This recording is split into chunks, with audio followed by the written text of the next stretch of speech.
All right, we're taking a look at rhythm changes. Good to have you back. Thanks for dropping by. Rhythm changes were originally evolved from a tune called "I've Got Rhythm," and then that tune eventually became many other jazz standards, meaning the same changes. It was only the melodies that changed. So speaking of melodies, a great opportunity for learning is to be able to take a chord progression like rhythm changes, is an ideal progression to do this exercise, and start to build lines from the chord changes. And the first place I would start is with the roots, simple as that, right? So let's looking at this chord progression here. We have a 1 6 2 5, right? The same deal. Like,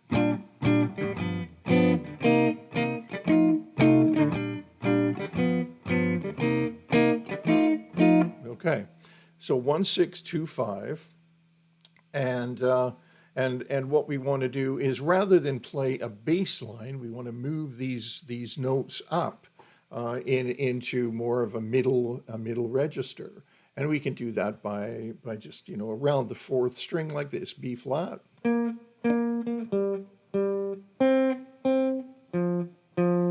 So there, I've got a little line that as boring as anything, but the point being, it's right.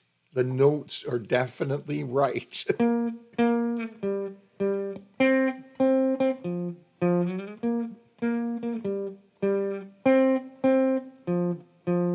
Okay, good. So let's just stick with the first four measures. So yeah, given, as I said, that it's pretty boring, why don't we add the third of each of these chords, right? So the third of a B flat is going to be like a major third,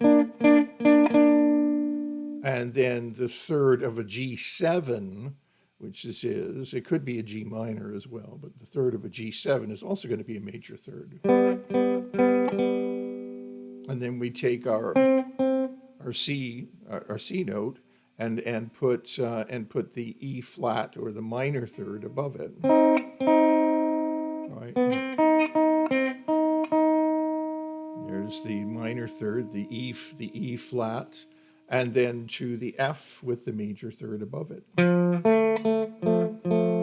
You'll notice that if you look at shapes, which is dangerous, you'll notice that the shape for the minor chord I'm playing is identical to the shape I'm playing for the major chord types, right? But that's because of the different tuning on the second string. Don't be fooled by shapes. Okay, so again, now we've got, if we just do the third of each of these chords,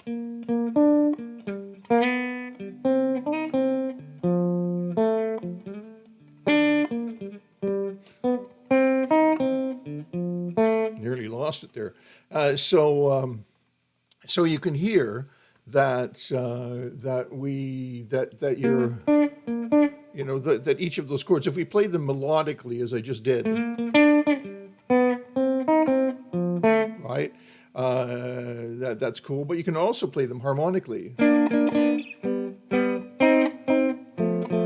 right, and that's a 1 6 1 6 2 5 chord progression, right? Okay, so now you can continue doing this. Let's say we can take the measure 5, B flat. There, B flat and B flat 7 are going to have the same third, and the E flat.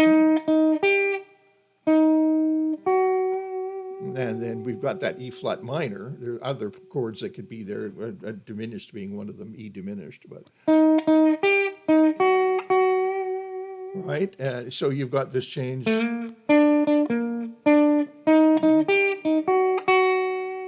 Right, cool. And then we go right back to our. Right, so you can clearly hear that 1 6 2 5 progression that's happening through that whole section. play either melodic intervals, meaning like a melody, right? Like notes separately, or play them harmonically, like little chords, short double stops, and so on, right? All right. Exercise, you can do that through the whole thing, including through the cycle section. So the cycle section, we have a D, right? The root and the 3, and the root.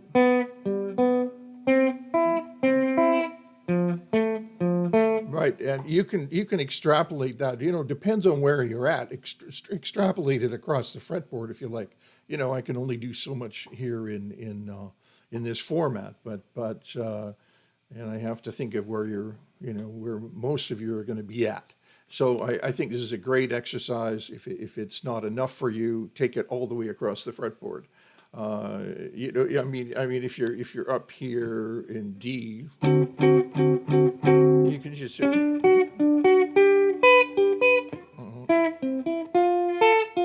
you get the idea, right? Okay, and there's other places you could go to. Okay, so that gives us the root and the third of each chord. Now, once we add the fifth of the chord, then it starts to sort of flesh out a little bit, right? So there's a 1, 3, and 5, but if I want to spell the chord that's here, I can just go 1, 3, and 6.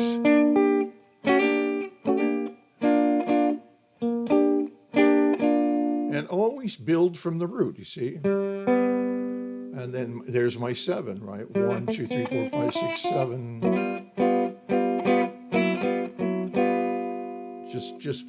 Just playing the G7, not the flat 9. The flat 9's cool, but we're just not doing it right now.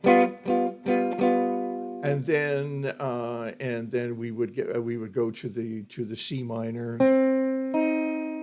and if we do a C minor triad, it would be 1, 3, 5. If we want to skip the 5 and instead do a B flat on top for the 7th. Right? And you can work your way through each of these chords, spelling 1, 3, and then 7 in this case, right?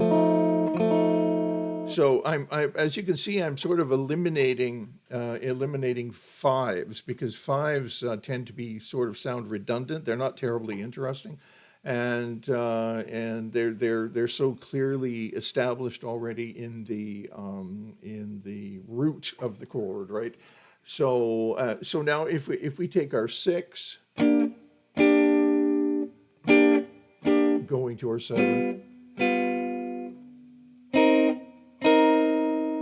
and then going to 7 down here, right?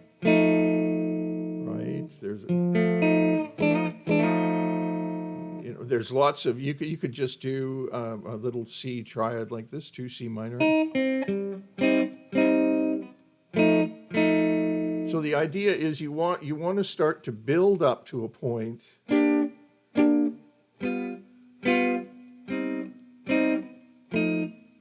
where you've actually spelled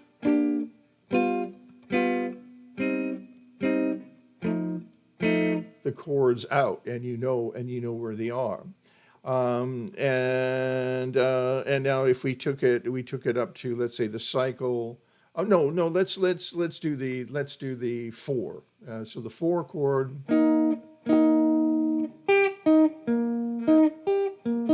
I just put a 5th in the bass, and then E flat minor, right? Nice and simple, and then B flat.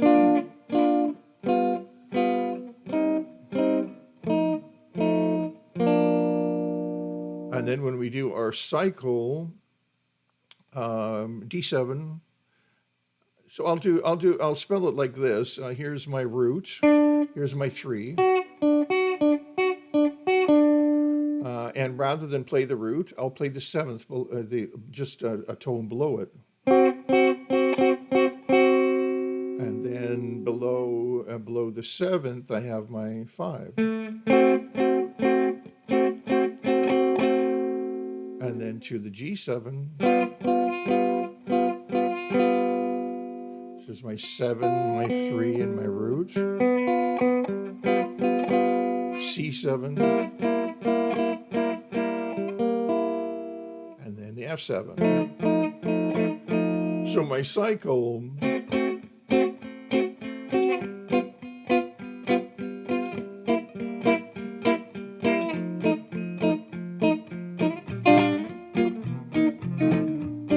and so on, right? And now, what I'm getting at here is that I'm trying to, I know guitar players have a bad habit.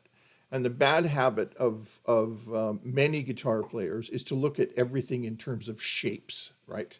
Like this is a B flat 6 chord, give me a guitar and I can play it, right? But there are some big problems with that because you're not really sure how to spell that chord, or not, and you should be. You should know where the chord comes from, how to spell that chord, and how to voice lead that chord. Now, when I say voice leading, I mean this progression that I just played. Look at how easy this is. And then I'm leading 2 of these voices down, the tritone down, and replacing it with a different bass note. Right? In this cycle, 2 semitone down, C7, semitone, tritone, the tritone down a semitone. So I really effectively, look at how, this is even cooler. This is the kind of stuff you do when you play classical guitar all the time. You're always looking for fingerings. But look at this fingering. Check this out. I'm moving 1 finger, right? And now see, right with using that as an example, that actually turns out to be a real good example of why chord pictures can be so limiting and cumbersome, difficult, actually to play, and they don't necessarily sound that good either. It's much better to get to the point where you sit around and discover, well, I'm gonna, how do I make this chord happen, right? How do I make a 6? Remember that all chords sit on top of a template of notes, right? Chords don't come from just fingers, right? Chords come from scales. And so if I play a scale, like a B flat scale, for instance, or a B flat chord, right? I see underneath that chord, I see a scale. I see a complete, in this case, a complete B flat major scale. And all the notes of this chord here, which is a 6 chord, root, 6, where am I? 3, or I'll count that for you. It'll count up to 10. 1, 2, 3, 4, 5, 6, 7, 8, 9, 10. Right, it's just the same as the third, right? So now I have the 1, the 6, the 3, and the 5 up on top.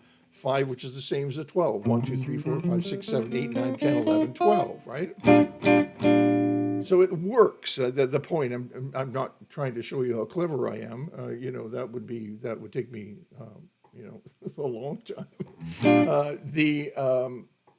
The point being that chords come from scales, and when you voice lead, when you learn to voice lead by spelling chords, what you're going to do is end up with stuff that you've never thought possible. great little chord progressions like this one we just discovered, right? This D7, and when I voice lead it, look at this.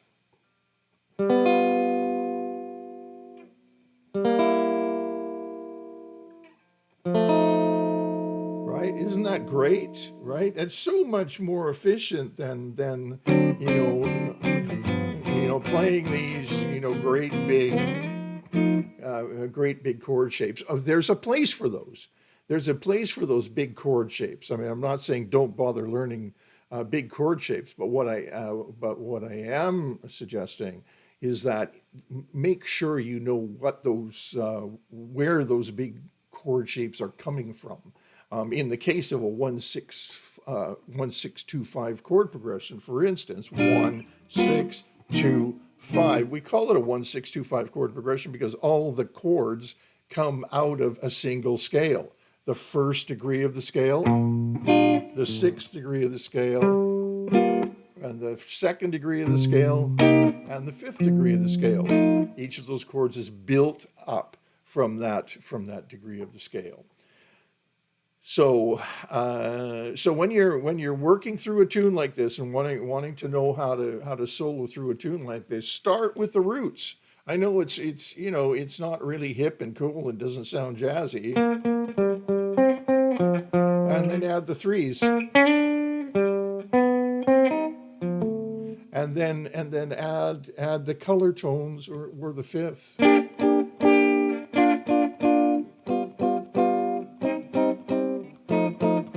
Right, and you can go any direction wherever you decide to do whatever you decide to do, and this is going to be what will start to give your playing an individual quality.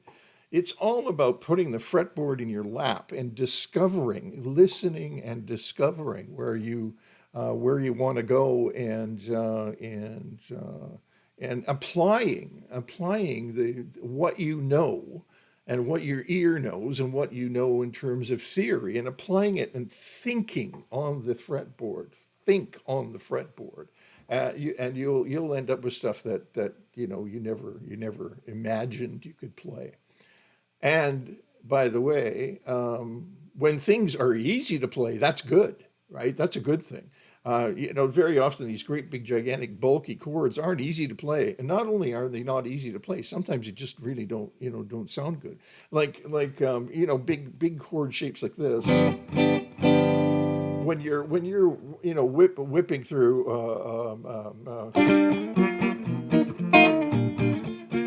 changes, you're not going to be doing that. I mean, you'll go mental if you have to do that. So what you want are these really quick changing little shorter chord forms that just tell you exactly what you need to know about the chord. And this exercise with building up from roots to thirds to triads and to color tones above the root and the third is a great exercise. And I should mention that we also did some voicings with the fifths below the root, right? So, for instance, actually, when we did this one here, D7, you see 1 2 3 4 5. We start with the fifth in the bass, and then when we went to the G7, we had the root in the bass. C7 fifth in the bass, and then root in the bass, right?